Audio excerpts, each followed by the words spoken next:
এইখানটা দেখো ফুলে আছে, এইখানে ইঞ্জেকশন দিয়েছে, এখানটা দেখো লাল হয়ে আছে, এই জায়গাটা ইঞ্জেকশন দিয়েছে, তো ব্যথা হয়ে আছে।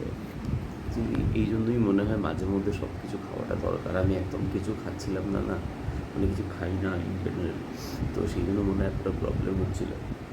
তো কালকে রাতে এত কষ্ট পেয়েছি বিশেষ করে, মানে ভয়েতে চলে গেছে হসপিটালে। হয়তো বাড়িতে থাকলে সেরে যেত, বাট কষ্ট পেতাম। বাট ইঞ্জেকশনটা নেওয়ার পর অনেকটা বেটার ফিল করেছি। ইভেন এখনও ভেতরে ডাইজেশনের ইস্যুস হচ্ছে, আজকে দেখছি জিমে যাচ্ছি না ওই জন্য, মানে এখনও মনে হচ্ছে, মানে বমি যদি করতে পারতাম খুব বেটার, বাট আমি একদম বমি করতে পারি না, মানে বমি করার মধ্যে বমি করতে আমার শরীর খারাপ করে। নিলে চলো উঠে কিছু খাই, মানে কিছু খাই মিনস একটু জল টল খাই অন্তত, অন্য কিছু খাওয়ার কোনো ইচ্ছে নেই। নিলে প্লিজ কী বলবো তোমাদেরকে, যে আজকে ভিডিও কতটা দিতে পারবো তাও জানি না, সিরিয়াসলি বলছি। বাট প্লিজ যাই ভিডিও দিই, প্লিজ পাশে থেকে সাপোর্ট করো। লাভ ইউ, তোমরাই আমার ভরসা। তো কাল তো আমার অবস্থা শেষ হয়ে গেছিলো, পটল তুলছিলাম, কাল আমি পটল তুলছিলাম। আরে শরীর খারাপ তো হবেই। কী দিয়ে মুড়ি খাচ্ছ? বাদাম দিয়ে? নিমকি? এই এখন 11টার সময় টিফিন খাচ্ছ কেন? আগে খেতে কী হয়েছিল? সর্দিটা কমেছে? ওষুধ খেয়েছিলে সকালে? কেন হোমিওপ্যাথি ওষুধ খাওনি কেন?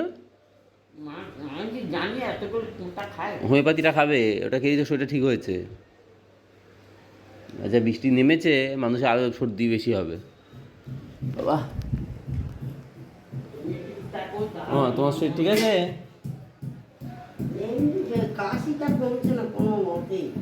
আমি পড়ে গেছি আবার, তুমি আর তোমার আবার কষ্ট, আমি করে দিতাম, আমি এটা করে দিচ্ছিলাম না।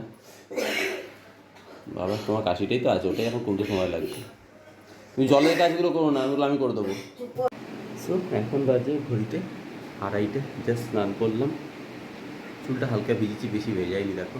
2:30, 2:45 বাজে, এখনও অবধি ভাবো আমি কিচ্ছু খাইনি, মানে সেই জল ছাড়া সারাদিনে কিচ্ছু খাইনি। কোনো খিদেই পাচ্ছে না, কিচ্ছু হচ্ছে না, মানে খিদে হচ্ছে না, কিছু হচ্ছে না, খাবোটা কি বলো তো? মানে যদি খিদেটাই না হলো তাহলে আমি খাবোটা কি? কিছু তখন থেকে কোনো খিদে হচ্ছে না, কিচ্ছু হচ্ছে না। তো ভাবছিলাম যে দুপুরে দুটো ভাত খাবো, কিন্তু মা সকালে অনেকক্ষণ থেকে বলছিল মুড়ি ভেজানো বা এসব কিছু খেতে, কিন্তু খেলাম না, কারণ খিদেটাই হচ্ছে না। মুড়ি ভেজানো তো খাবো কী করে? এই চলো এখন করি, ভাত খেয়ে নিই, খিদে পাচ্ছে, হালকা হালকা খিদে পাচ্ছে। তো অনেকক্ষণ হয়ে গেছে, কাল রাত্রির থেকে ধরতে গেলেই না খাওয়া, ইঞ্জেকশন নিয়েছি, ওষুধ খেয়েছি, কিছু না খেলে শরীরটা খারাপ হয়ে যাবে। চলো